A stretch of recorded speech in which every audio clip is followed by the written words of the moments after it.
చిన్న ప్రార్థన చేసుకొని వాక్య ధ్యానం చేద్దాం. ప్రార్థించేద్దాం.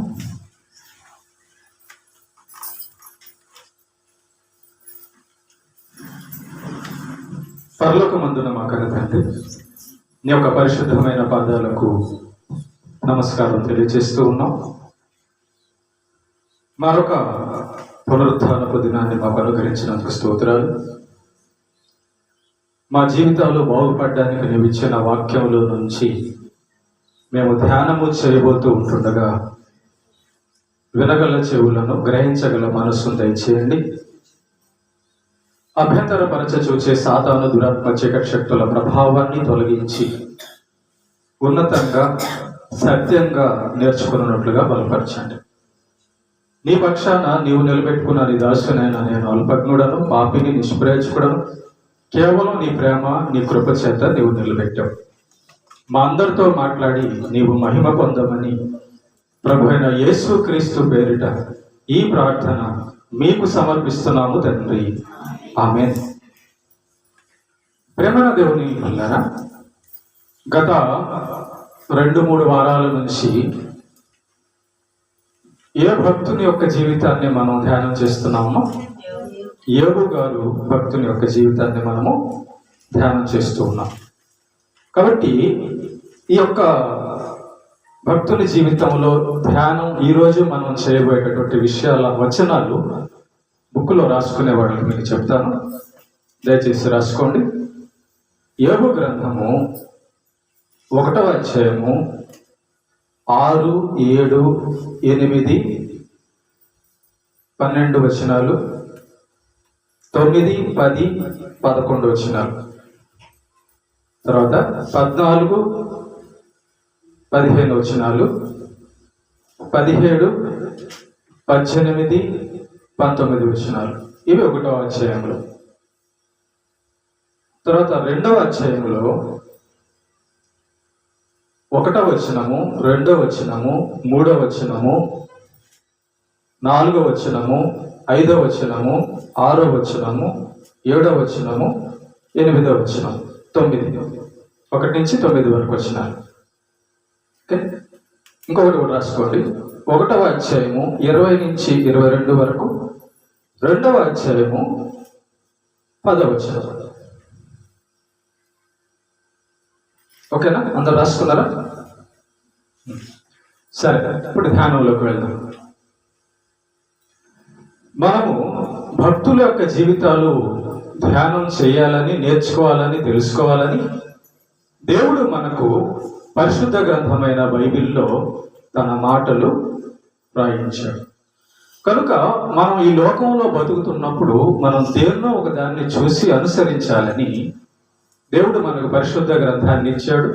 ఆ గ్రంథంలో మనకంటే ముందున్నటువంటి భక్తులు ఎలా బ్రతికారో, వాళ్ళ జీవితాల్లో ఏం జరిగాయో వాటిని బట్టి మన జీవితాలు సరి చేసుకోవడానికి, నేర్చుకోవడానికి దేవుడు మనకు పరిశుద్ధ గ్రంథాన్ని అనుగ్రహించాడు.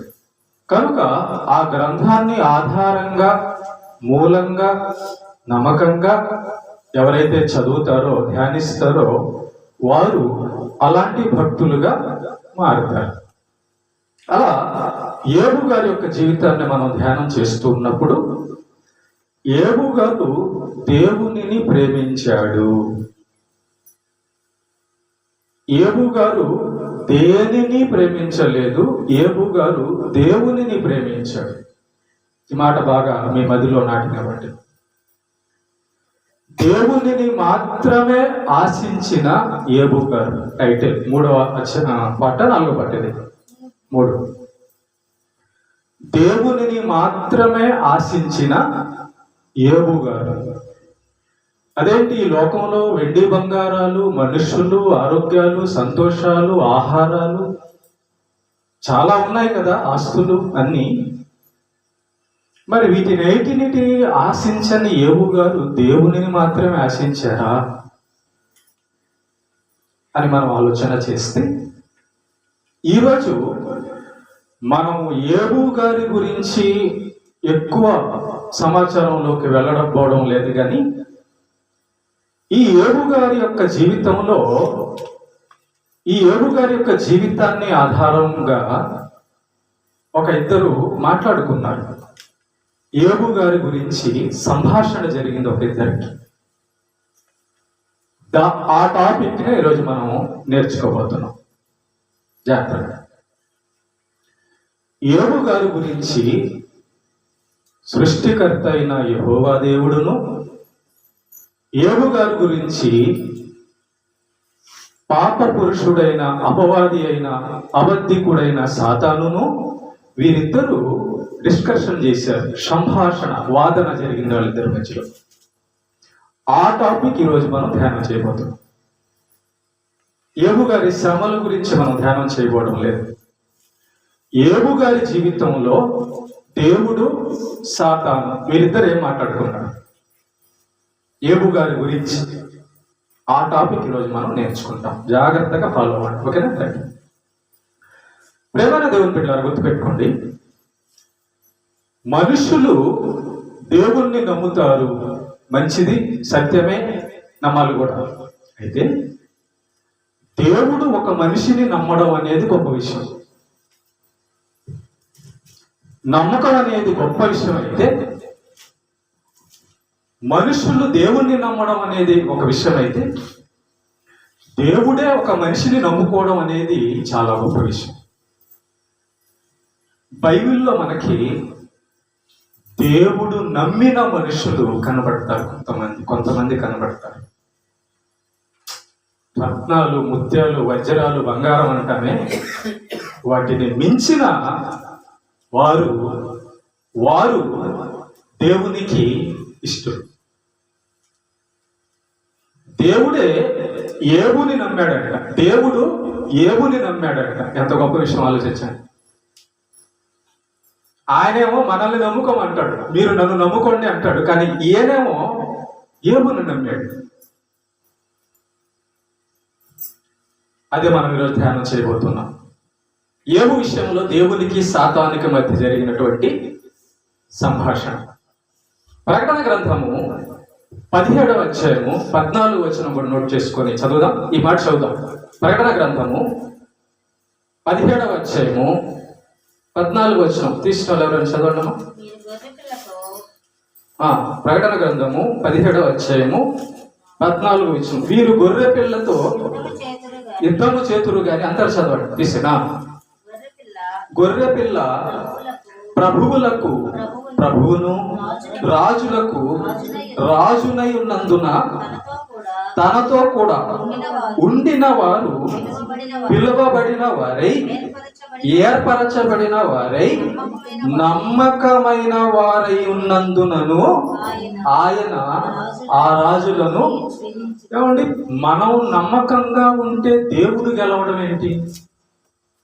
ఇక్కడ మనం ఏమని చదివామంటే, వారు నమ్మకమైన వారై ఉన్నందున ఆయన జయించను అని ఉంది ఇక్కడ.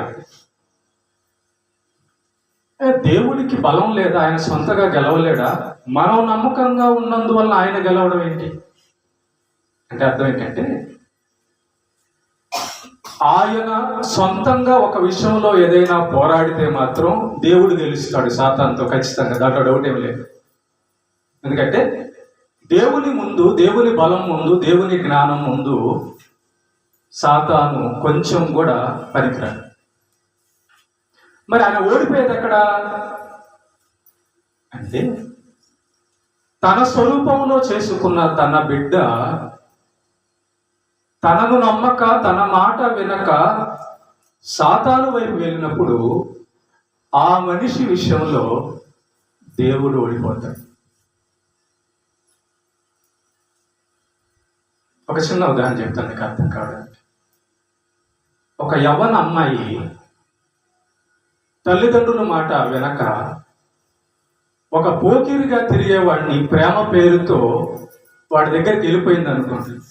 ఈ తల్లిదండ్రులు ఎంతో మంచి చెప్తారు, అమ్మా ఈ దారి మంచిది కాదు, అలా చేయకూడదు, మనం దేవుని బిడ్డలం, దేవుడిని విడిచి ఒక అన్యుడి దగ్గరికి వెళ్ళకూడదు అని తల్లిదండ్రులు చెప్పినా ఆ అమ్మాయి తల్లిదండ్రుల మాట వెనక ఆ పోకిరి అబ్బాయి అన్యుడి దగ్గరికి వెళ్ళిపోయింది అనుకోండి. తల్లిదండ్రులు ఓడిపోయారా, లేకపోతే ఈ అమ్మాయి తల్లిదండ్రులు ఓడిపించినట్ట? అర్థమైంది కదా మీకు అర్థమైంది దేశం. కాబట్టి ఇదే జరుగుతుంది దేవుడి విషయంలో మనుషులకు కూడా. తల్లిదండ్రులు ఏమో మంచిగా ఉండమ్మా అని చెప్తారా చెప్పరా? తల్లిదండ్రులు అన్ని సమకూరుస్తారా లేదా? కానీ ఈ అమ్మాయి సాతానును అనుసరించినందువలన అటు వెళ్ళిపోద్ది. అప్పుడు తల్లిదండ్రులు బాధపడతారా లేదా? అదన్నమాట ఓడిపోవడం అంటే. ఓకే, దేవుడు మనుషులందరినీ చేసి వీరంతా నా వారు, నా బిడ్డలు, నాకే సొంతం అని అనుకుంటాడు. అనుకోవాలి కూడా, న్యాయమేగా ఏమో, న్యాయమే కదా. మీ బిడ్డలు ఏదైనా తప్పు చేస్తే మీరు కొట్టచ్చా కొట్టకూడదా? కొట్టచ్చు. కాబట్టి తల్లిదండ్రులకు హక్కు ఉందా లేదా? హక్కు ఉంది. పిల్లలు ఎవరి ఆస్తి? తల్లిదండ్రుల ఆస్తి కదా. కాబట్టి మరి మనుషులందరూ ఎవరి ఆస్తి? దేవుని ఆస్తి. అంతేనా? ఇది మీకు కానీ అర్థమైతే దేవుడు ఆయన స్వతంత్రంగా, ఆయన స్వతహాగా ఓడిపోడు. కానీ ఒక మనిషి దేవుణ్ణి నమ్మకుండా సాతాను వైపు వెళ్ళిపోతే ఆ మనిషి విషయంలో దేవుడు ఓడిపోయినట్లే. కాబట్టి ఇప్పుడు ఆలోచన చేయండి, దేవుణ్ణి గెలిపించేది ఎవరెవరు, దేవుణ్ణి ఓడించేది ఎవరెవరు? ఇక్కడ క్లియర్గా మనం చదువుతున్నాం. వారు నమ్మకమైన వారై ఉన్నందున ఆయన గెలిచెను. ఒకళ్ళు నమ్మకం లేకపోతే ఓడిపోయినట్టు. ఇది ఈరోజు మనం ధ్యానం చేయబోతున్నాం జాగ్రత్త. ఈరోజు దేవునిని గెలిపించిన యోబు గారి విషయంలో దేవునికి సాతానికి మధ్య జరిగిన సంభాషణని మనం ధ్యానం చేయబోతున్నాం. Okay, right. ప్రేమైన దేవుని బిడ్డలారా, ఒకరోజు పరలోకంలో అప్పుడప్పుడు ఒక మీటింగ్ జరుగుతుంటది. పరలోకంలో, భూలోకంలో కాదు, పరలోకంలో. అది ఏ మీటింగ్ అంటే, దేవుడు చేసిన దేవదూతలందరూ, అది దేవుని వైపు ఉన్న దేవదూతలు కానీ, సాతాను దెయ్యముల దేవదూతలు కానీ, అందరూ కూడా ఆ రోజున అటెండ్ అవ్వాలి. అది దేవుడు ఆజ్ఞ. మీకు అర్థం కావడానికి అసెంబ్లీ అని ఉంటుంది. అసెంబ్లీ, ఈ అసెంబ్లీకి ముఖ్యమంత్రి వెళ్తాడు, మంత్రులు వెళ్తారు, ఎమ్మెల్యేలు వెళ్తారా? ఇదంతా కూడా ఒక మీటింగ్ జరుగుతుంది. అంటే ఆ అసెంబ్లీ అన్నమాట. అది మంత్రులందరూ అక్కడికి వెళ్ళి ఆంధ్రప్రదేశ్లో ఏ పనులు జరిగించాలి, ఏ అధికారాలు, జీవోలు పంపించాలన్న ఒక మీటింగ్ పెడతారు. దాన్ని అసెంబ్లీ అంటాం. అలాంటిది పరలోకంలో జరుగుతూ ఉంటుంది. ఈ పరలోకంలో జరిగినప్పుడు చూడండి, ఇక్కడ అసెంబ్లీలో గెలిచిన వాళ్ళే వస్తారా? ప్రతిపక్షాలు కూడా వస్తారా? ప్రతిపక్షాలు కూడా వస్తారు, అవునా కదా? ప్రతిపక్షాలు కూడా వస్తారు. అలాగే పరలోకంలో కూడా దేవుడు ఉంటాడు, దేవుడి వైపు ఉన్న దేవదూతలు ఉంటారు. ఆ రోజున పిలుపు దెయ్యాలకు కూడా అందుతుంది. దెయ్యాలకు కూడా ఆహ్వానం వస్తుంది. అంటే సాతాను వాడి అనుసరులో ఉన్న వాళ్ళకు కూడా పిలుపు వస్తుంది. అలాంటి రోజు ఒకటి తటస్థించింది. చదవండి అన్నమాట. యోబు గ్రంథం 1:6. దేవదూతలు యెహోవా సన్నిధిని నిలుచుటకై వచ్చిన దినం ఒకటి తటస్థించెను. ఆ దినమున అపవాదియకు వాడు వారితో కలిసి వచ్చాను. చూసారా, మొత్తం అందరి యొక్క మీటింగ్ అన్నమాట అది. ఇక్కడ దెయ్యమని దేవదూత అని ఏం లేదు, అందరూ కలిసి అటెండ్ అయ్యే మీటింగ్ అది. సో ఆ మీటింగ్ కి దేవదూతలు వచ్చారు, దేవుడి వైపు ఉన్న వాళ్ళు అటెండ్ అయ్యారు, వారితో పాటు సాతాను కూడా వచ్చాడు. Okay, right. ఇది మొట్టమొదటిసారి జరిగిన మీటింగ్. మొత్తం మీద 2 సార్లు జరుగుతుంది ఈ మీటింగ్. ఈ యోబు గ్రంథంలో మనం గమనిస్తే ఈ మీటింగ్ 2 సార్లు జరుగుతుంది. ఇది మనం మొదటిసారి చూస్తున్నటువంటి మీటింగ్, ఫస్ట్ మీటింగ్. బాగా జ్ఞాపకం చేసుకోండి. ఫస్ట్ మీటింగ్, మొట్టమొదటి మీటింగ్ రాసుకోండి. ఈ యొక్క మొట్టమొదటి మీటింగ్ లో దేవుడు సాతానుతో ఏం మాట్లాడాడు, సాతాను దేవుడితో ఏం మాట్లాడాడో మనం ఆలోచన చేద్దాం. వాళ్ళిద్దరి మధ్య ఏబు జీవితం గురించి దేవుడికి సాతానికి మధ్య జరిగిన సంభాషణ లేక వాదన అని మనం అనుకుంటున్నాం కదా. కాబట్టి ఏబు గారి గురించి దేవుడు ఏమన్నాడు, ఏబు గారి గురించి సాతాన్ ఏమన్నాడు, ఇది ఈరోజు మనం నేర్చుకోబోతున్నాం. మొట్టమొదటిగా దేవుడు ఏమన్నాడు ఏబు గారి గురించి మనం ఆలోచన చేస్తే, లేదా దేవుడు ఏం మాట్లాడాడు సాతాన్తో అని మనం కానీ ఆలోచన చేస్తే 7వ వచనం చదవండి. యెహోవా నీవు ఎక్కడి నుండి వచ్చితివని వారిని అడగా. దేవుడు మాట్లాడుతున్నాడు. ముందు ఆ మీటింగ్ లో సాతాన్ అక్కడ ఉన్నాడు, దేవుడు సింహాసనంలో ఉన్నాడు. కూర్చొని సాతాన్ని అడుగుతున్నాడు యెహోవా, దేవుడు తండ్రి, సాతాను నువ్వు ఎక్కడి నుంచి వచ్చావు అని దేవుడు అడిగాడు. దానికి సాతాను ఏమని సమాధానం చెప్తున్నాడు? 7వ వచనంలో అపవాది అంటున్నాడు, భూమి మీద ఇటు అటు తిరుగులాడుచు అందులో సంచరించుచు వచ్చితేనని యెహోవాకి ఉత్తరం ఇచ్చాడు. వాడు చెప్పిన సమాధానం. సాతాను ఏమని చెప్పాడు దేవుడితో? అయ్యా నేను ఎక్కడి నుంచి వచ్చానంటే ఇదిగో భూమి మీదకి వెళ్ళాను. ఆ భూమి మీదకి వెళ్ళి అటు ఇటు అటు ఇటు అటు ఇటు తిరుగుతూ ఉన్నాను, సంచరిస్తూ ఉన్నాను అంటున్నాడు. అంటే సాతాను గాడి యొక్క పని భూమి మీద అటు ఇటు తిరగడం. అంటే సముద్రాలకి, కొండల తట్టు, లేదంటే ఏడన్నా సందర్శన ప్రదేశాల్లో అక్కడ తిరుగుతుంటాడా?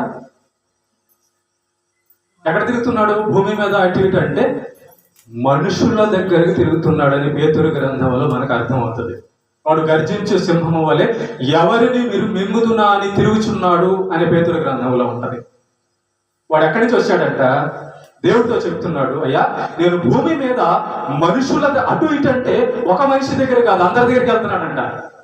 అటు ఇటు అంటే అందరి దగ్గరికి, భూమి మీద ఉన్న ప్రతి మనిషి దగ్గరికి కూడా సాతాను వెళ్ళి వాళ్ళని చూసి, వాళ్ళు ఏం చేస్తున్నారో చూసి, వాళ్ళ చేత ఏం చేపించాలో అది చేపించడానికి ప్రయత్నం చేస్తూ తిరుగుతూ ఉన్నాడు భూమి మీద ఉన్న మనుషులందరి దగ్గరికి.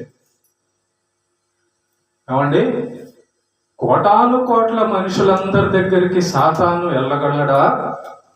వెళ్ళగలడా? అంత శక్తి సాతానుకుందా? నేను మిమ్మల్ని అడుగుతున్నా, భూమి మీద ఎంతమంది దగ్గర సెల్ ఫోన్లు ఉన్నాయమ్మా? సెల్ ఫోన్ ఎంతమంది దగ్గర ఉంది? అందరి దగ్గర ఉందా? మరి మీ అందరి దగ్గరికి టవర్ అందుతుందా? ఫోన్లు వస్తున్నాయి మీ అందరికి? ఇది కోటాను కోట్ల మందికి, ఇంతమందికి ఫోన్లు వస్తుందా? అర్థమైంది కదా. కాబట్టి సాతాను అనేవాడు మనం అనుకున్నటువంటి చాలా సింపుల్ కాదు, వాడు ఒక శక్తి. సెల్ ఫోన్లోకి టవర్లోంచి, శాటిలైట్ లోంచి ఎలాగైతే ఒక శక్తి వస్తుందో, ఫ్రీక్వెన్సీ వస్తుందో, సాతాను కూడా ఒక శక్తి. వాడు ఎలాంటి వాడంటే ఒకేసారి మనల్ని అందరినీ కూడా పరిశీలించి తెలుసుకొని పడగొట్టడానికి ప్రయత్నం చేయగలడు. ఓకే, కనుకనే వాడి యొక్క ప్రయాణం ఎట్లా ఉంటుందంటే కళ్ళు మూర్చి తెరిసే లోపల అక్కడ ఉంటాడు, ఇంకో దగ్గర అక్కడ ఉంటాడు, అట్లా అన్నమాట. వాడు అనుకున్నాడంటే అక్కడికి వెళ్ళిపోతాడు. చూడండి, మీకు ఇంకొక చిన్న ఉదాహరణ చెప్పి మీకు అర్థమైపోతుంది. ఇద్దరు తగాదా వేసుకుంటుంటారు, బూతులు మాట్లాడుకుంటూ. ఎలాగమ్మా? బూతులు మాట్లాడుకుంటూ తగాదా వేసుకుంటుంటారు. ఆడవాళ్ళు అయితే నేల బిద్ది దగ్గర ఉంటుందా లేదా? ఒకళ్ళు వేసుకుంటారు, ఇద్దరు వేసుకుంటారా? జుట్టు పట్టుకొని ఇద్దరు కదా. ఇప్పుడు ఈ అమ్మ ఒక బూతు మాట్లాడుతుంటది, ఈమెమో కాముకుంటుందా? ఈ అమ్మ ఇంకో బూతు మాట్లాడుతుంటది. అవునా? వాళ్ళిద్దరులో ఎవరున్నారు? ఇద్దరిలో ఉన్నాడా? ఇద్దరిలో కాదు, ఎంతమందిలోనే ఉంటాడు, అవకాశం ఇస్తే. ఇది అర్థమైంది కదా. బూతులు ఎవరు మాట్లాడతారు? అబద్ధాలు ఎవరు మాట్లాడతారు? దేవుడు ఉండేవాళ్ళు, దెయ్యం ఉండేవాళ్ళు. దెయ్యం ఉండేవాళ్ళు. కాబట్టి మనకు క్లియర్గా ఏమర్థం అవుతుందంటే, ఒక ఇద్దరు తగాదా వేసుకుంటుంటే వాళ్ళ లోపల వాడు ఉన్నాడని. అంటే ఒకేసారి ఎంతమందిలోనైనా ఉండగలడు.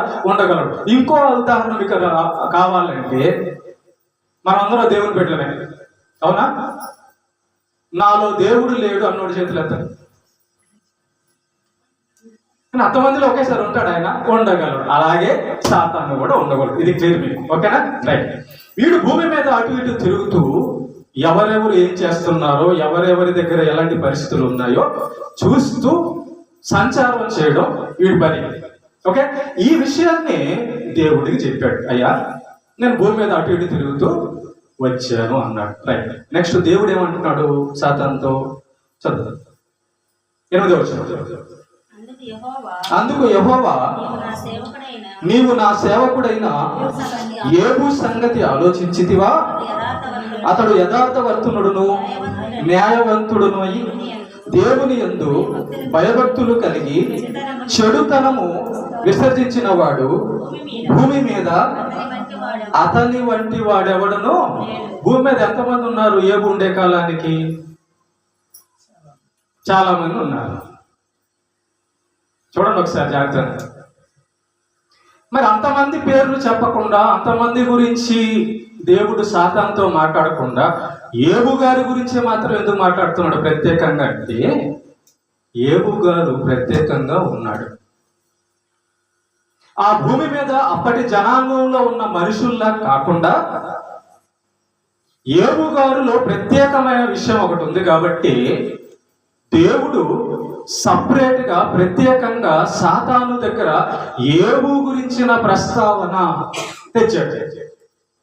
ఆహా, నువ్వు భూమి మీద అటు తిరుగుతున్నావా? అవును. మరి భూమి మీద అటు తిరుగుతున్నప్పుడు అలానా ఊజు దేశం వెళ్ళావా? వెళ్ళాను. ఆ ఊజు దేశంలో చాలా మంది ఉన్నారు కదా? ఉన్నారు. వాళ్ళందరి గురించి నేను అడగడం లేదు, కానీ యోబు అనే ఒక మనుషుడు ఉన్నాడు, అతని గురించి ఆలోచించావా అని దేవుడే అడుగుతున్నాడు సాతానుతో. జాగ్రత్తగా పాఠమే. దేవుడు ఏమంటున్నాడు సాతానుతో అంటే, సాతాను, యోబు గురించి ఆలోచించావా అంటే, సాతాను ఒక మనిషి దగ్గరకు వచ్చి క్షుణ్ణంగా మొత్తం కూడా పరిశీలిస్తాడు అన్నమాట. ఈమెకు బంగారం అంటే ఇష్టమా, డబ్బు అంటే ఇష్టమా, బిల్డింగ్ అంటే ఇష్టమా, అందం అంటే ఇష్టమా, ఇతడికి ఏం ఇష్టం, మొత్తం కూడా పరిశీలిస్తాడు.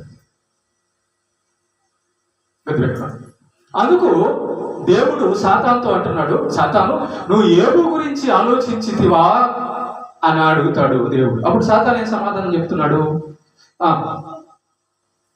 తర్వాత వచ్చింది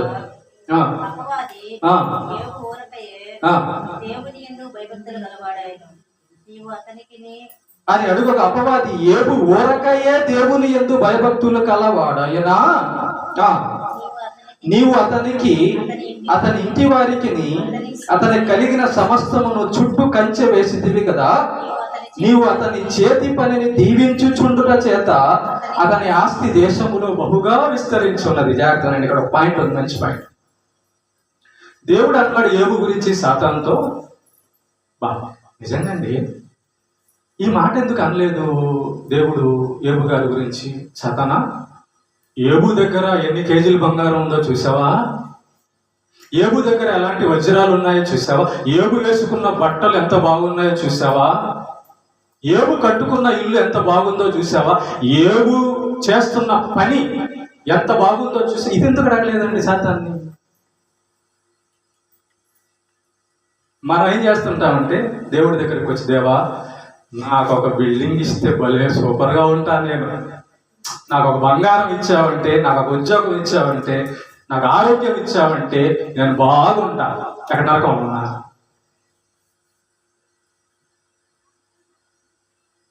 ప్రేమగా దేవుని బిడ్డలారా, దేవుడు యోబు లాంటి మనుష్యుడు లేడు అంటున్నాడు.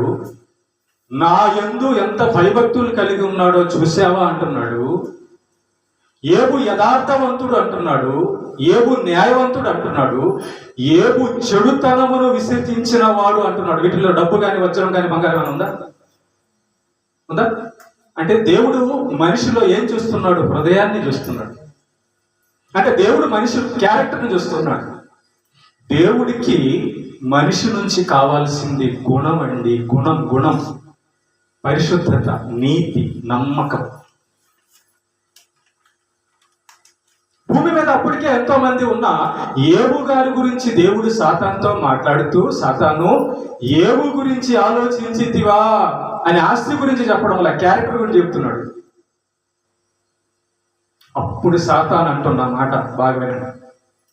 9వ వచనంలో ఏమంటున్నాడు? సాతాను అంటున్నాడు అని అడుగగా అపవాది ఏబు ఓరకయే దేవుని యందు భయభక్తులు కలవాడాయనా.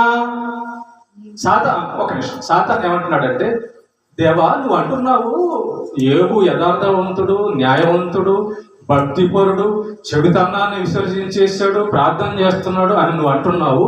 కానీ అదంతా ఊరికనే అనుకుంటున్నావా? నీ మీద ప్రేమతో అనుకుంటున్నావా? కేవలం నిన్ను కోరుకొని అనుకుంటున్నావా? కాదు కాదు కాదు కాదు కాదు కాదు అలా కాదు.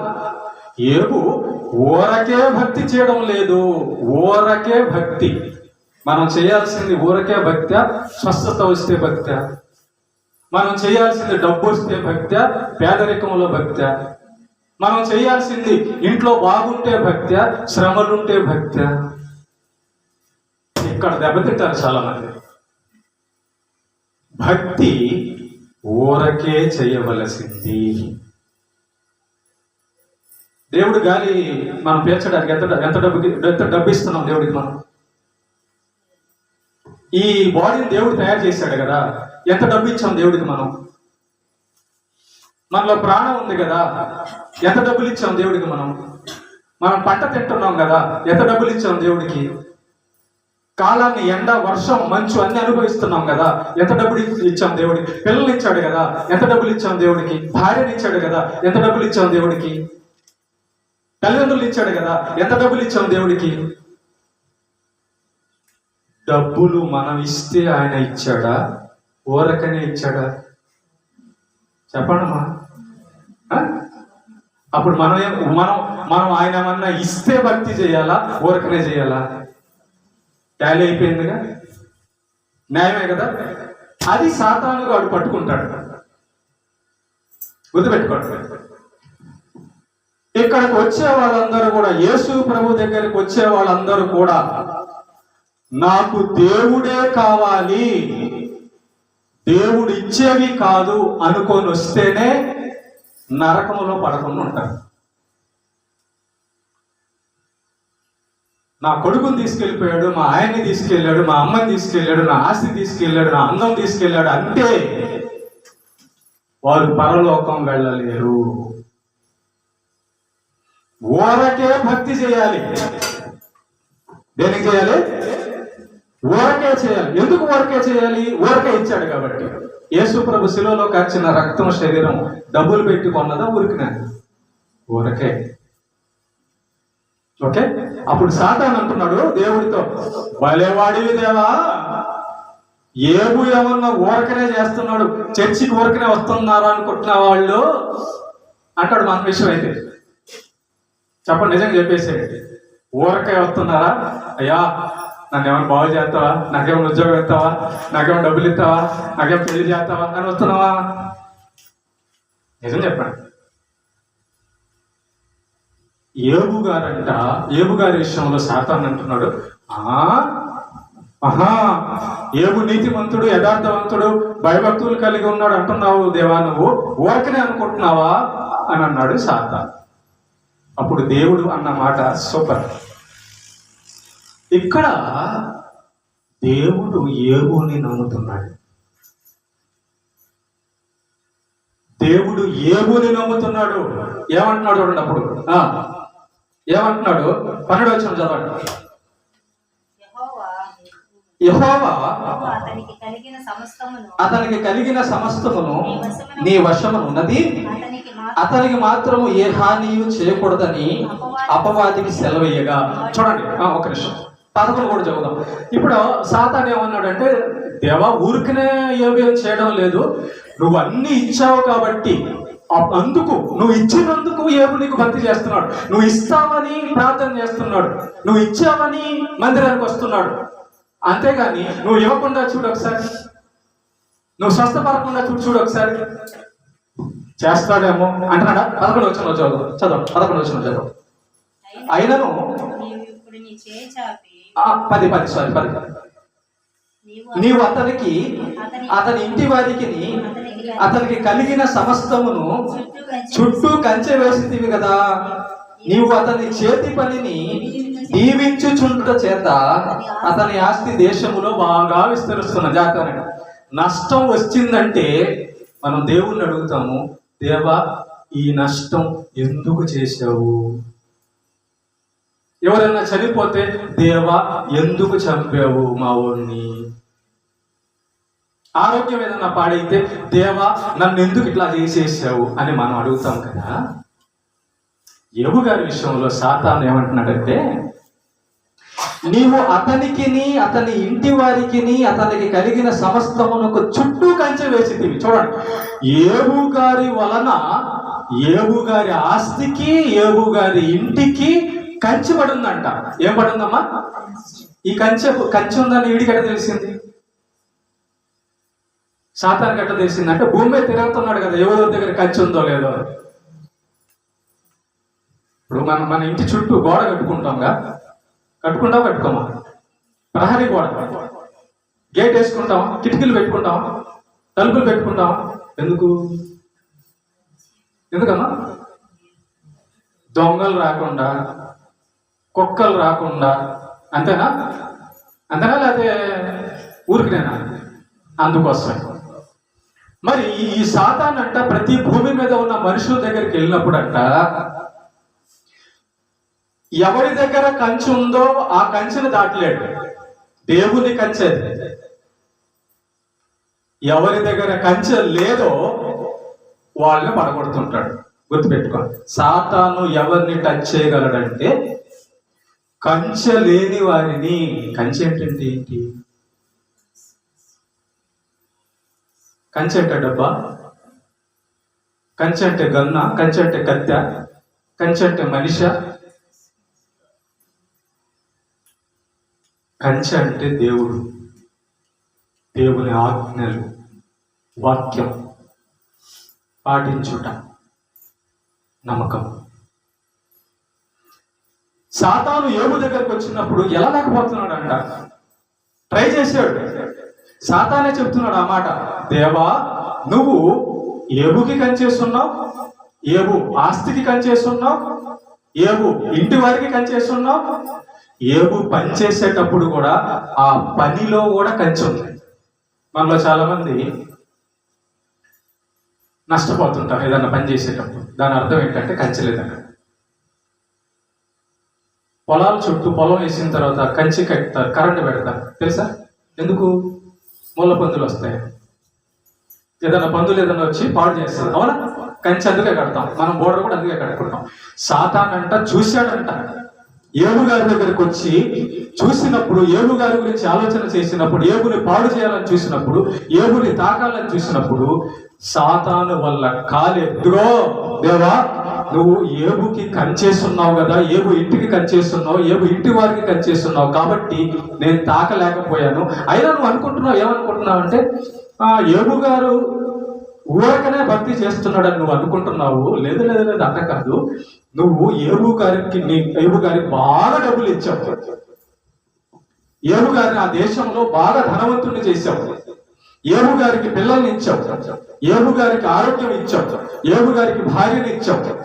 యోబు గారికి కావాల్సింది మొత్తం అసలు ఏ దిగులు లేకుండా నువ్వు సాకుతున్నావు కాబట్టి అందుకు భయభక్తులు కలిగి ఉన్నాడని దేవుడితో సాతాను చెప్తాడు. దానికి దేవుడు ఏమంటాడు తెలుసా? చదవండి కింద. ఇప్పుడు చదవండి 11వ వచనం. సాతాను ఇంకో మాట అంటాడు, అయినను నీవు ఇప్పుడు నీ చెయ్యి చాపి అతన్ని కలిగిన సమస్తమును మొత్తిన ఎడల అతడు నీ ముఖము ఎదుటనే దూషించి నిన్ను విడిచిపోవునని యెహోవాతో చెప్పగా, సాతాను ఇంకా ఏమని చెప్పాడంటే యోబు విషయంలో, ఇదిగో దేవా నువ్వు గాని అతని ఆస్తి కానీ తీసేస్తే, అతనికి కలిగిన సమస్తాన్ని కానీ తీసేస్తే వెంటనే యోబు చేసే పని ఏంటంటే నిన్ను తిడతాడు, నీ మీద సనుక్కుంటాడు, నీకు దూరం అయిపోతాడు అని చెప్పి సాతాను యోబు గురించి అన్నాడు. అతను డబ్బు తీసేసి, అతని ఆస్తి మొత్తం తీసేసి, నిన్ను తిట్టి నీకు దూరం అయిపోతాడో లేదో చూడు కావాలి అని సాతాను ఏబుతో దేవుడితో అంటాడు. అప్పుడు దేవుడు ఏం పలుకుతున్నాడు సాతానుతో? 12వ వచనం, యెహోవా ఇదిగో అతనికి కలిగిన సమస్తమును నీ వశమున ఉన్నది, అతనికి మాత్రము ఏ హానియు చేయకూడదని అపవాదికి సెలవీయగా వాడు యెహోవా సన్నిధిలోంచి బయలు వెళ్ళెను. రైట్, దేవుడు అన్నాడు, అవునా నేను ఇచ్చిన డబ్బును బట్టి ఏబు నన్ను భక్తి చేస్తున్నాడా? ఆహా. నేను ఇచ్చిన భార్య, నేను ఇచ్చిన పిల్లలు, నేను ఇచ్చిన ఆరోగ్యాన్ని బట్టి మంది ప్రార్థన చేస్తున్నాడా నాకు? ఆహా, కాదు సాతాను, అలా కాదు. ఏబు నేను ఇచ్చిన దాని వలన కాదు, నా కోసం చేస్తున్నాడు, నన్ను ప్రేమించాడు, అన్నిటికంటే నేను ఎక్కువ అనుకున్నాడు కాబట్టే భక్తి చేస్తున్నాడు. కావాలంటే నువ్వు తేల్చుకో, కావాలంటే నువ్వు ఒకసారి వెళ్ళి భూమి మీదకి వెళ్ళి తేల్చుకో. ఇదిగో ఏబు ఆస్తి, ఏబు భార్య, ఏబు పిల్లలు, ఏబుకు కలిగింది మొత్తం నువ్వు ఏమైనా చేయొచ్చు, కానీ ఒకటి గుర్తుపెట్టుకో, ఏబుని మాత్రం చంపబాక. ఏబు ప్రాణం జోలికి మాత్రం వెళ్ళబాక. నువ్వు ఏబు గారి దగ్గరికి వెళ్ళి ఏబుకు సంబంధించిన వాటిల్లో ఏదైనా చేయొచ్చు అని చెప్పి సాతానికి దేవుడు ఆర్డర్ ఇచ్చేసాడు. అర్థమవుతుంది? ఫాలో అవుతున్నారా? రైట్. ఆర్డర్ ఇచ్చేసిన తర్వాత ప్రేమ దేవుడు బిడ్డలారా గుర్తుపెట్టుకోండి, సాతాను చేసినటువంటి 4 పనులు మీకు చెప్తాను. మొట్టమొదటిసారి మీటింగ్ లో జరిగిన విషయాలు, పరలోకంలో మొట్టమొదటి మీటింగ్ లో జరిగిన విషయాలు. ఈ మొట్టమొదటి మీటింగ్ లో దేవుడికి సాతానికి ఏబు గారి విషయంలో జరిగిన సంభాషణ, వాదన ఏదన్నా అనుకోండి. అప్పుడు సాతాను దేవుడి దగ్గర పర్మిషన్ తీసుకొని, సరే అట్లాగైతే నేను ఏబు గారిని మాత్రం ఏబు గారి యొక్క ప్రాణాన్ని మాత్రం ఏం ముట్టను, కానీ మిగతాదంతా నా ఇష్ట ప్రకారం నేను చేసుకుంటా, పర్మిషన్ ఇచ్చేసే అన్నాడు దేవుడి దగ్గర. దేవుడు పర్మిషన్ ఇచ్చేసాడు. వచ్చేసాడు భూమి మీద దగ్గరికి సాతాను. వచ్చి ఏం చేస్తున్నాడంటే 1వ అధ్యాయము 14-15 వచనాల్లో చూడండి, నేను చెప్తాను, తర్వాత మీరు చదువుకోండి. ఏబు గారి యొక్క ఆస్తి ఎంతంటే చాలా ఆస్తి. 1000 ఎద్దులు, 1000 గొర్రెలు, 1000 ఒంటెలు కలిగి ఉన్నాడు. ఎవరు? ఏబు గారు. 14వ వచనం 15వ వచనం చదవండి ఒకసారి. 14-15 వచనాలు. 1వ అధ్యాయం. ఎద్దులు నాగలి దున్నుచు, గాడిదలు వాటి సమీపన మేచుండగా శబాయీయులు వాటి మీద పడి వాటిని పట్టుకొని పోయి ఖడ్గముతో పనివారిని హతము చేసిరి అని ఒక పనోడు వచ్చి చెప్పాడు, తప్పించుకొని వచ్చి. మొట్టమొదటిగా సాతాను ఏబు గారి విషయంలో చేసిన పని ఏంటంటే, ఎద్దులను, గాడిదలను శబాయీయులు అనే మనుషులను ప్రేరేపించి ఆ ఎద్దులు, ఏబుకి సంబంధించిన ఎద్దులను, గాడిదలను పట్టుకొని పోవడానికి ఆ పనోరిని కాస్తున్న పనోరిని చంపడానికి ప్రయత్నం చేశాడు. మొట్టమొదటిగా ఎద్దులు, గాడిదలు ఆస్తిపోయింది, పనోళ్ళు చనిపోయారు. మొట్టమొదటిగా సాతాను ఏబు గారి విషయంలో చేసిన నష్టం. లాభమా నష్టం? ఇది నష్టం. రెండోదిగా ఏం చేశాడంటే 16వ వచనంలో కానీ మీరు చదివితే, గొర్రెలను, పనివారిని కాచేస్తాడు. 1000 గొర్రెలండి, 1-2 కాదు, 1-2 ఎద్దులు కాదు, 1-2 గాడిదలు కాదు, 1000.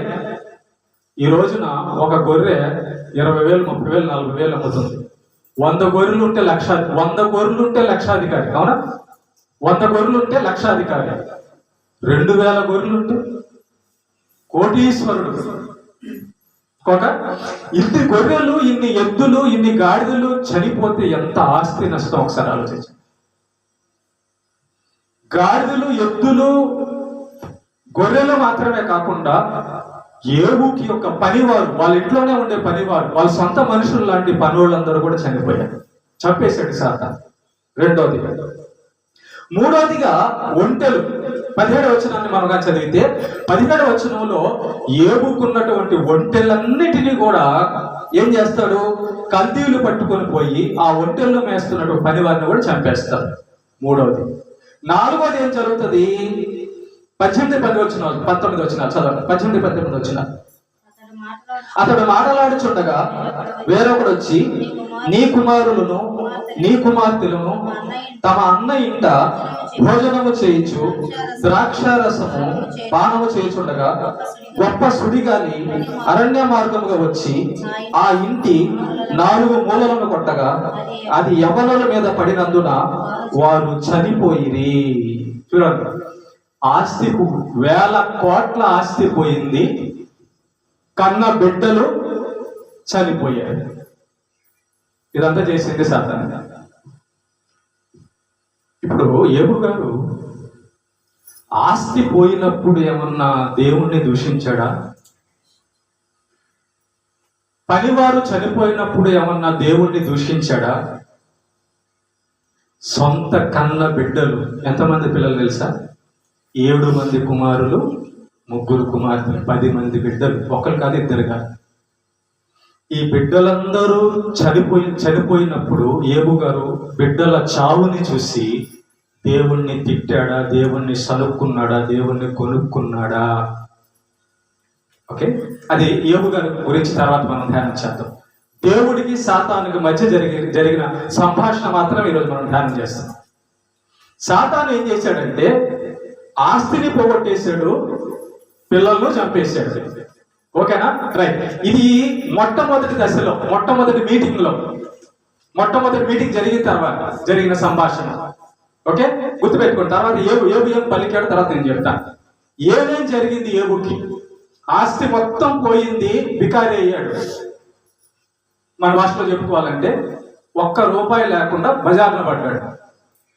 ఆ దేశం మొత్తానికి ధనవంతుడైన యోబు గారు ఇప్పుడు పేదోడైపోయాడు. ఒకటి. రెండోది, పిల్లలు సంతానం కలిగిన తండ్రి అనబడిన యోబు గారు పిల్లలు లేని వాడైపోయాడు. ఈ రెండు మొట్టమొదటి మీటింగ్లో, సంభాషణలో జరిగినటువంటి సందర్భం. ఓకే, మళ్ళా ఇంకోసారి మీటింగ్ జరిగింది పరలోకంలో. ఓకేనా? అది కూడా చదువుదాం. 1వ వచనం చదవండి. దేవదూతలు యెహోవా సన్నిధిని నిలుచుటకై వచ్చిన మరొక దినము తటస్థించగా వారితో కూడా అపవాది యెహోవా సన్నిధిని మళ్ళా 2వ మీటింగ్ జరిగింది. అప్పుడు ఇలాంటి ఇవి ఏం మీటింగ్లు అంటారంటే దేవుడు చేసిన సమస్త దూతలు హాజరయ్యేటటువంటి మీటింగ్. ఇక్కడ దేవదూతలు అని లేదు, దెయ్యాలని లేదు, దేవుడు ఆజ్ఞ అంతే. ఆ మీటింగ్ పలానా రోజు మీటింగ్ జరుగుతుందంటే ప్రతి వాడు రావాల్సిందే. ఓకే, అది 2వసారి జరిగింది. ఈ 2వసారి జరిగినప్పుడు వీడు కూడా వచ్చాడు. ఎవరు? సాతాన్ గారు వచ్చాడు. వచ్చినప్పుడు దేవుడు సాతాన్తో మళ్ళా ఏం మాట్లాడుతున్నాడు? 2వ వచనం చదువుతాం. యెహోవా నీవు ఎక్కడి నుండి వచ్చినవని వారిని అడుగగా అపవాది భూమిలో ఇటు అటు తిరుగులాడుచు అందులో సంచరించుచు వచ్చిందని వీడు మళ్ళా 2వసారి వెళ్ళి చేస్తున్న పని ఏంటి? అందరి దగ్గరికి వెళ్ళి దేవుడిని నమ్ముకోండి, యేసయ్యని నమ్ముకోండి అంటున్నాడా? అందరి దగ్గరికి వెళ్ళి మళ్ళా చెడగొట్టడం. ఈసారి యోబు దగ్గరికి వెళ్ళాడు, ఆస్తి మొత్తం నాశనం చేశాడు. ఓకే, యోబు దగ్గరికి వెళ్ళాడు, పిల్లలందరినీ చంపేశాడు. యోబు దగ్గరికి వెళ్ళాడు, యోబు యొక్క పనివారందరినీ చంపేశాడు. చంపేసి మళ్ళా 2వసారి బాడీ మీటింగ్ లో దేవుడితో అంటున్నాడు, నేను భూమి మీద అటు ఇటు సంచరిస్తూ ఉన్నాను, అంటే మనుషులను పాడు చేస్తూ ఉన్నాను అని ఉత్తరం ఇచ్చాడు. అప్పుడు దేవుడు ఏమంటున్నాడు యోబుతో, సాతానుతో? 3వ వచనం. అందుకు యెహోవా నీవు నా సేవకుడైన యోబు సంగతి ఆలోచించితివా? అతడు యథార్థవంతుడును న్యాయవంతుడునై దేవుడి యందు భయభక్తులు కలిగి చెడుతనము విసర్జించిన వాడు. భూమి మీద అతని వంటి వాడెవడనో లేడు. నిష్కారణముగా అతనిని పాడు చేయుటకు నీవు నన్ను ప్రేరేపించినను అతడు ఇంకను తన యథార్థతను వదలక నిలకడగా ఉన్నాడనగా. చూసారండి, సాతాను యోబు గారి దగ్గరకు వచ్చి ఇంత నష్టం జరిగించిన తర్వాత కూడా యోబు గారంట యథార్థముగా న్యాయముగా దేవుని యందు భయభక్తులు కలిగి చెడుతనము చేయకుండా నిలబడే ఉన్నాడంట. ఇంకా దేవుడి వైపే. చూసారా? అంటే సాతాను వచ్చి ఏబు ఆస్తి తీసేసినా ఏబు కదలలేదు. ఏబు యొక్క పరివారాన్ని చంపినా ఏబు కదలలేదు. సాతాను వచ్చి ఏబు యొక్క పిల్లల్ని చంపేసిన ఏబు దేవునికి దూరం కాలేదు, దేవుణ్ణి దూషించలేదు. ఫస్ట్ దేవుడిని కలవక ముందే ఒకసారి టచ్ చేశాడు, కంచె ఉంది టచ్ చేయలేకపోయాడు. దేవుడి దగ్గరికి వెళ్ళిన తర్వాత, దేవుడు పర్మిషన్ ఇచ్చిన తర్వాత ఆస్తిని మొత్తాన్ని పిల్లల్ని చంపేశాడు. చూడండి, ఇదంతా చేసిన తర్వాత అయినా యోబు గారు నిలకడగానే ఉన్నాడు. ఎందుకు? ఆస్తి పోయింది కదా, పనులు చనిపోయారు కదా, పిల్లలు చనిపోయారు కదా, దేవుడిని ఎందుకు వదులుకోవాలా యోబు? అంటే వీటి కోసం కాదా యోబు దేవుడిని నమ్మింది, భక్తి చేస్తుంది? కాదు. ఇప్పుడు దేవుడు మళ్ళా సాతానుతో ఏమంటున్నాడంటే, సాతాను దేవుడితో ఏమంటున్నాడో చూద్దాం. 4వ వచనం చదువు. అపవాది చర్మము కాపాడుకొనుటకై చర్మమును, తన ప్రాణమును కాపాడుకొనుటకై తనకు కలిగినది యావత్తు నరుడిచ్చును కదా. ఇంకొకసారి అంటే రెండోసారి నీవు చెయ్యి చాపి అతని ఎముకను అతని దేహమును మొత్తిన ఎడల అతడు నీ ముఖము ఎదుటనే దూషించి నిన్ను విడిచిపోవునని చెప్పని సాతాను. ఫస్ట్ సారి నువ్వు ఆర్డర్ ఇచ్చావు, ఏబు ఆస్తి తీసేశాను, ఏబు పనివారిని చంపేశాను, ఏబు పిల్లల్ని చంపేశాను, కానీ ఏబు నీకు దూరం అవ్వలా. ఎందుకు దూరం అవ్వలేదంటే ఏబుకు నువ్వు ఆరోగ్యం ఇస్తున్నావుగా, ఏబుకు నువ్వు మంచి ఆరోగ్యం ఇస్తున్నావుగా. మళ్ళీ ఆరోగ్యం బాగుంది కాబట్టి పని చేసుకొని మళ్ళా డబ్బులు సంపాదించుకుంటాడు, పని చేసుకొని మళ్ళా డబ్బులు సంపాదించుకుంటాడు. అలా కాదు, ఈసారి రెండోసారి నాకు ఇంకొక పర్మిషన్ ఇవ్వాలి. ఏంటి? ఏబు యొక్క దేహము ఎముక మీద నాకు పర్మిషన్ ఇవ్వు. అంటే అంటే ఏం లేదు, ఏబు గారు పని చేసుకోవడానికి కూడా కుదరకూడదు, ఏబు గారు ఇంట్లో ఉండడానికి కూడా కుదరకూడదు, బయటికి వెళ్ళిపోవాలి, రోడ్డు మీదకి వెళ్ళిపోవాలి. ఏబు గారు కొంచెం ఒక గంట కూడా సంతోషంగా ఉండడానికి లేదు. అలాంటి స్థితి నాకు ఇస్తే, అలాగా చేసావంటే నేను ఖచ్చితంగా దూషిస్తాడు, ఖచ్చితంగా నీ నుంచి దూరం అయిపోతాడు. అంటే నువ్వు సాతాను నువ్వేమనుకుంటున్నావు అంటే, ఏబు గారికి నేను ఆరోగ్యం ఇస్తున్నందుకు నన్ను ప్రేమిస్తున్నాడా, ఏబుకి నేను సంతోషం ఇస్తున్నందుకు, కష్టం చేసుకునే శక్తి ఇస్తున్నందుకు ఏబు భక్తి చేస్తున్నాడని నువ్వు అనుకుంటున్నావా? కాదు. మరి ఎలాగా? నా కోసమే చేస్తున్నాడు. అవునా? అయితే పర్మిషన్ ఒకసారి రాయి. అప్పుడు దేవుడు ఏమంటున్నాడంటే 6వ వచనం, అందుకు యెహోవా అతడు నీ వశమున ఉన్నాడు, అతని ప్రాణము మాత్రము నీవు ముట్టొద్దని సెలవిచ్చాను. అపవాది యెహోవా సన్నిధి నుండి బయలువెళ్ళి అరికాలు మొదలుకొని నడినెత్తి వరకు బాధగల కురుపులతో ఏబుని మొత్తెను. అతడు ఒళ్ళు కొనుక్కొనుటకై చెల్ల పెంకు తీసుకొని బూడిదలో కూర్చుండాను. ఏబు పరిస్థితి ఏమైందో మీకు చెప్తాను. మీకు ముళ్ళు గుచ్చుకుంది అనుకో, బాగా పరిగెత్తారు ఏమా, ముళ్ళు లోపల ఉందనుకో, చిన్న ముళ్ళే, అంత ముళ్ళు కాలంలో గుచ్చుకుంటే కలక్ అంటుంటది, అసలు కాలు కింద పెట్టలే. అవునా? అంతేనా కదా? ఏమో అంతేనా? వింటున్నారా జాగ్రత్తగా? ఇప్పుడు ఏబు గారికి ఎక్కడెక్కడ పుండ్లు వచ్చినాయి అంటే అరికాలు మన పాదం పెడతామే, ఈ మన కాలు కింద ఉంటది కదా, అరికాలు అంటారు. అంటే మనం నిలబడాలంటే కాలంతా బాగుండాలి, కాళ్ళలో ముళ్ళులు పుండులు ఏమి ఉండకూడదు కదా. ఏబు గారి కనుక సాతాను ఏం చేశాడంటే అరికాలు మొదలుకొని నడినెత్తి వరకు బాధగల కురుపులను పుట్టించాడంట. జాగ్రత్త. మనం పనుకున్నప్పుడు పక్కన ఏదన్నా ముళ్ళ కచ్చి ఉందనుకో, ఇటు దొరికినప్పుడు ఏమవుతుంది? గుచ్చుకొని బాధ అనిపిస్తుంది. ఇటు పక్క కూడా ముళ్ళు ఉందనుకో, ఇటు దొరికినప్పుడు ఏమవుతుంది? గుచ్చుకొని బాధ అనిపిస్తుంది. కానీ ఏబు గారి విషయంలో ఏమైందంటే ఇటు కూర్చుందామన్నా పుండ్లే, ఇటు కూర్చుందామన్నా పుండ్లే, నించుందామన్నా పుండ్లే, పనుకుందామన్నా పుండ్లే. ఎలాంటి స్థితి చూడండి సార్.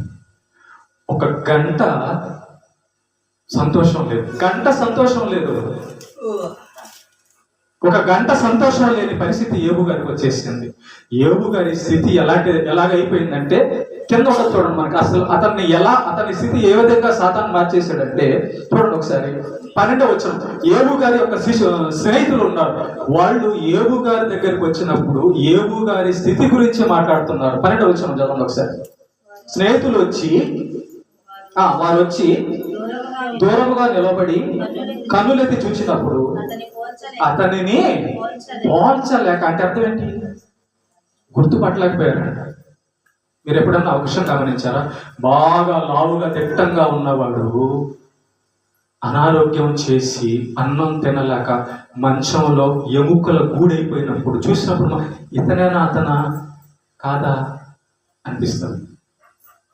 కొన్నిసార్లు బాగా ఉన్న మనిషిని మనం చూసినప్పుడు తర్వాత కొన్ని సంవత్సరాల తర్వాత అతడు బాగా లేకుండా మనకు కనపడినప్పుడు ఏందిరా ఎట్లా అయిపోయావు అంటాం. పోల్చుకో, అసలు నువ్వేనా, ఏది ఇట్లా అయిపోయావు, ఏందమ్మా ఇట్లా అయిపోయావు అంటాం. యోబు గారి యొక్క స్నేహితులు వచ్చి యోబుని పోల్చలేక అంటే ఏ విధంగా తయారైపోయాడు తెలుసా? యోబు గూడు ఎముకలు తప్ప ఇంకేం లేదు, తిండి లేదు, బూడిద మీద కూర్చో ఉన్నాడు, రోడ్డు మీదకి వెళ్ళిపోయాడు, ఇల్లు లేదు, ఆస్తి మొత్తం పోయింది, భార్య దూరమైంది, పిల్లలు దూరమైపోయారు, ఆరోగ్యం పోయింది.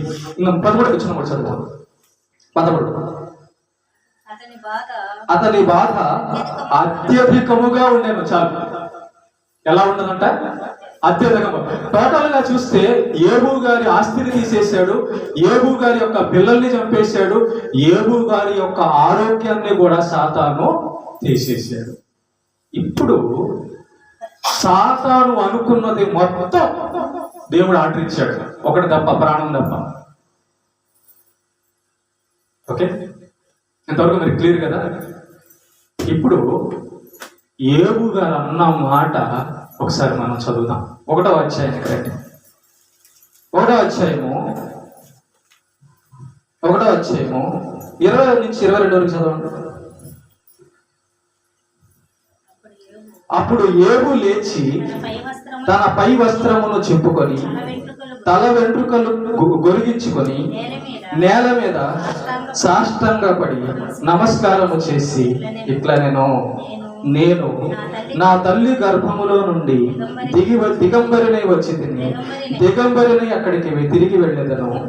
యెహోవా ఇచ్చెను, యెహోవా తీసుకొని పోయెను, యెహోవా నామమునకు స్తుతి కలుగును గాక. ఈ సంగతులలో ఏ విషయమందును యోబు ఏ పాపమును చేయలేదు, దేవుడు అన్యాయము చేసేనని చెప్పలేదు. 10వ వచనం కూడా, 10వ వచనం 2వ అధ్యాయం 10వ వచనం 2వ అధ్యాయం 10వ వచనం. అందుకు అతడు మూర్ఖురాలు మాట్లాడినట్లు నీవు మాట్లాడుచున్నావు, మనము దేవుని వలన మేలు అనుభవించుదుమా, కీడును మనం అనుభవింపదగదా అనెను. ఈ సంగతులలో ఏ విషయమందును యోబు నోటి మాటతోనైనను పాపము చేయలేదు అని దైవ గ్రంథములో యోబు గారి గురించి దేవుడు రాపించాడు. అయిపోయింది సంభాషణ దేవునికి సాతానికి మధ్య.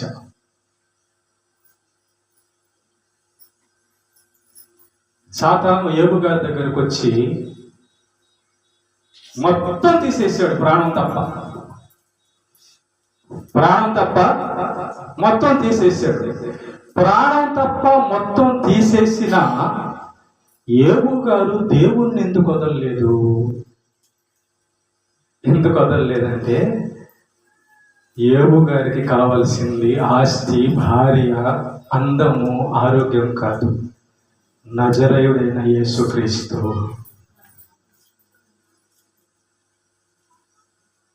ఇక అందువలన యోబు గారిని సాతాను తాకలేక పడగొట్టలేక ఓడిపోయానని ఒప్పేసుకున్నాడు.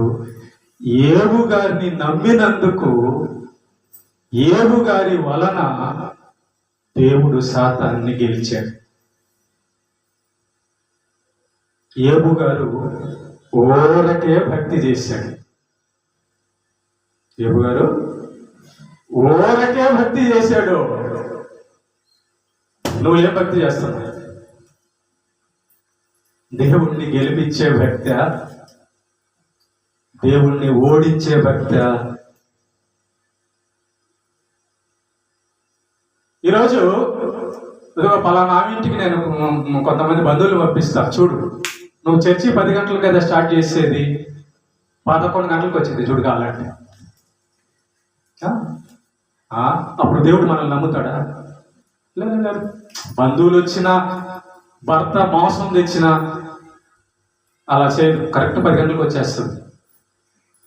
అలా చెప్పగలడా? నిన్ను నమ్మగలడా దేవుడు? ప్రేమ దేవుని బిడ్డలారా, 10 గంటలకు చర్చి అయితే 11 గంటలకు మనం వస్తున్నామంటే నిర్లక్ష్యంగా ఉన్నామని అర్థం. ఆ తప్పుని మనం సరిదిద్దుకోలేకుండా ఉన్నామని అర్థం. ఆ తప్పు సరిదిద్దుకోవడానికి ఇష్టపడడం లేదని అర్థం. దేవుడి కంటే మనకు మనుషులు ఎక్కువ, దేవుడి కంటే మనకు పని ఎక్కువ, దేవుడి కంటే మనకు డబ్బు ఎక్కువ, దేవుడి కంటే మనకు ఆరోగ్యం ఎక్కువ, దేవుడి కంటే మనకు భార్య భర్తలు పిల్లలు ఎక్కువ, దేవుడి కంటే మనం ఎక్కువ అనుకొని నిర్లక్ష్యంతో ఈ పనులు చేస్తున్నాం. మనం చేసేది ఊరకే భక్తి కాదు, లంచం భక్తి. నువ్వు ఆఫీస్కి వెళ్ళావనుకో, పోలీసుల దగ్గరకో, డాక్టర్ దగ్గరకో, గవర్నమెంట్ ఆఫీస్ దగ్గర చేయబెడతారట. లంచం భక్తి నిలబడదు, నరకానికి వెళ్ళిపోతుంది. ఏబు గారు, నాకు నువ్వే కావాలి దేవా, భార్య కాదు, తల్లిదండ్రులు కాదు, ఆస్తి కాదు, ఆరోగ్యం కాదు, ఏమీ లేకపోయినా నాకు నువ్వు కావాలి, ఐ వాంట్ యూ. ఇలా ముగిస్తున్నాను నేను. ఏబు గారు దేవుణ్ణి మాత్రమే ఆశించి దేవుణ్ణి మాత్రమే కోరుకున్నందు వలన, ఇక వేటి మీద ఆశ లేనందు వలన ఏబు గారు సాతాన్ని ఓడించగలిగాడు. ఏబు గారి మీద దేవుడు నమ్మకం పెట్టుకున్నాడు. నావాడు భర్త భార్య మీద నమ్మకం పెట్టుకోగలడా? ఇంకెవరి సైడ్ చూడదని. భార్య భర్త మీద నమ్మకం ఉంచగలదా? ఇంకెవరి స్త్రీ వైపు చూడని. దేవుడు ఏబు గారి మీద నమ్మకం పెట్టుకుంటే ఆ నమ్మకాన్ని నిలబెట్టాడు. సూపర్ హీరో ఈయన. చిరంజీవి, బాలకృష్ణ, పవన్ కళ్యాణ్, మహేష్ కాదు, వాళ్ళు జీరోలు, దొంగలు, డబ్బుల కోసం వేషం వేసేవాడు. రాజకీయ నాయకులు. ఓకే, కనుక ఈరోజు మనం నేర్చుకున్న పాఠం ఏంటంటే, దేవునికి సాతానుకి మధ్య జరిగిన సంభాషణలో దేవుడు ఏబుని నమ్ముకున్నాడు, సాతాను ఓడిపోయాడు. ఏబు గెలిపించాడు దేవుడిని, సాతాను మీద జయమిచ్చాడు.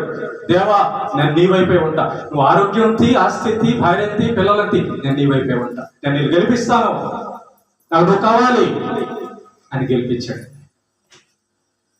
చాలా మంది ఓడిస్తున్నారండి దేవుడు. దేవుడు ఓడిపోడు, కానీ మనం ఓడిస్తున్నాం. ఇప్పుడు చెప్పండి, ఒకే ఒక మాట, నువ్వు ఊరకే భక్తి చేస్తావా, ఏదైనా ఇస్తే చేస్తావా?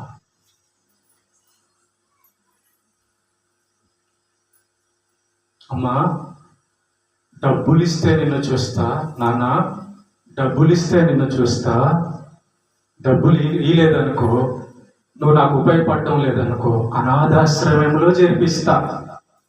ఇది ఎలా ఉంటది? బాగున్నప్పుడు సాకావులే, బాగున్నప్పుడు బట్టలు కొనిచ్చావులే, బాగున్నప్పుడు అన్ని చేసావులే, ఇప్పుడు ముసలోడు అయిపోయావు కదా, నీతో నాకేం లాభం లేదు కదా, నువ్వు 1-2 మంచం మీద కూర్చుంటే నేనే ఎత్తాలయ్యా. పోనీ వచ్చిన భార్య ఏమన్నా, ఆమె చదువుకొని కాళ్ళ మీద కాళ్ళు వేసుకొని కూర్చుంటుంది, 1-2 ఆమెకు అసహ్యం, ఆమె కోసం మరి నిన్ను అనాథాశ్రమంలో జరిపించాలి కదా, నీతో నాకు లాభం లేదు కదా. అమ్మా నాన్న అనాథాశ్రమంలోకి వెళ్ళిపోండి అమ్మా, నా భార్య నా పిల్లలు నేను బాగుంటాం. ఇది కదా నేటి సమాజం. ఎంత కష్టపడ్డారో బిడ్డల కోసం, ఎంత రక్తం చిందించారో బిడ్డల కోసం. అంటే 9 నెలలు 10 నెలలు దేవుడు కష్టపడితే ఈ తల, ఈ కాళ్ళు, చేతులు, గుండె, ఎముకలు వచ్చినాయండి. 9 నెలలు 10 నెలలు కష్టపడితే దేవుడి తల్లి గర్భంలో కన్ను నా బిడ్డకు కన్ను ఉండాలి, నా బిడ్డకు ముక్కు ఉండాలి, నా బిడ్డకు కాళ్ళు ఉండాలి, నా బిడ్డకు చేతులు ఉండాలి, నా బిడ్డకు గుండె ఉండాలి. కొంతమంది పుట్టంగానే చనిపోతుంటారు, కొంతమంది పుట్టంగానే గుండెలో రంధ్రం ఉంది, కొంతమంది పుట్టంగానే ఈ అన్నారు. అలా నిన్ను నన్ను చేయలేదుగా దేవుడు, అలా నిన్ను నన్ను చేయలేదుగా దేవుడు. ఊరకనే భక్తి చేయవా? ఏదైనా ఇస్తేనే దేవుడి దగ్గరికి వస్తావా? యోబు గారిని చూసి నేర్చుకోండి, ఊరకనే భక్తి చేయాలి.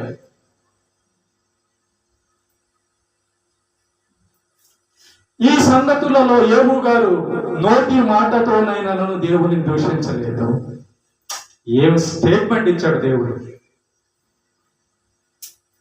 అందుకే ఇందాక మనం పాడింది, నేనెల్లప్పుడు యెహోవాను సన్నుతించెదన్. ఆ పాట పాడగలవా? ఓకే. తర్వాత భాగంలో, 4వ భాగంలో, ఈరోజు 3వ భాగంలో దేవునికి సాతానికి మధ్య యోబు గారి విషయంలో జరిగిన సంభాషణ విన్నాం. 4వ భాగంలో యోబు గారి యొక్క కష్టాలు ధ్యానం చేసి ఎలా నిలబడ్డాడో ధ్యానం చేస్తే సూపర్గా ఉంటుందండి. ఇలాగంటి పాఠం నేర్చుకోవాల్సింది. బైబిల్ ఇలా నేర్చుకోవాలండి. యేసే దగ్గరికి రండి, నీ కడుపులో ఉన్న గడ్డ పోద్ది. యేసే దగ్గరికి రండి, నీకు పెళ్ళయింది. తప్పు బోధలండి అన్ని. యేసే దగ్గరకు వస్తే నీ పాపపు జీవితం పోయి పరలోకం పోతావమ్మా, మంచి జీవితం. అది బోధ. దేవుడిని పరిచయం చేసే బోధ కావాలి సమాజానికి. దేవుడు మనస్సు, నేను ఇచ్చింది దాన్ని బట్టి నన్ను భక్తి చేస్తాడా? నా కోసం చేస్తాడా? నా కోసం చేస్తాడా? ఏమి కోరుకొని నువ్వు ఉంటే నాకు చాలయ్యా. ఈ మాట ఈ బోధ విన్న తర్వాత కూడా అనారోగ్యం వచ్చినప్పుడు, ఎవరైనా చనిపోయినప్పుడు, ఏదైనా కష్టం వచ్చినప్పుడు నువ్వు దేవుణ్ణి సనుక్కుంటున్నావు, కొనుక్కున్నావు అంటే అర్థం ఏంటో తెలుసా? నువ్వు లంచగాడివే అని అర్థం. నువ్వు లంచగాడివే. వాళ్ళకి గవర్నమెంట్ మనం జీతం ఇస్తున్నాం కదా, పోలీసులకు జీతం ఇవ్వడం వల్ల మరి ఎందుకు లంచం తీసుకుంటున్నారు? లంచగాళ్ళు కాబట్టి వాడు. దేవుడు రక్షణ ఇవ్వాల మనకి. తన ప్రియకుమార్ని శిలువలో బచ్చేలా ఇంకేం ఇవ్వాలి? ప్రాణం ఇవ్వాలా? ఇంకేం కావాలి నీకు? లంచగుండులుగా ఉండకూడదు. ఊరకే నీకోసం చేస్తాను ప్రభావం. ఓకే, అర్థమైంది అందరు? చేతులెత్తని అందరికి అర్థమైందని దేవునికి మహిమ కలుగుతాడు. శిలువ ధ్యానం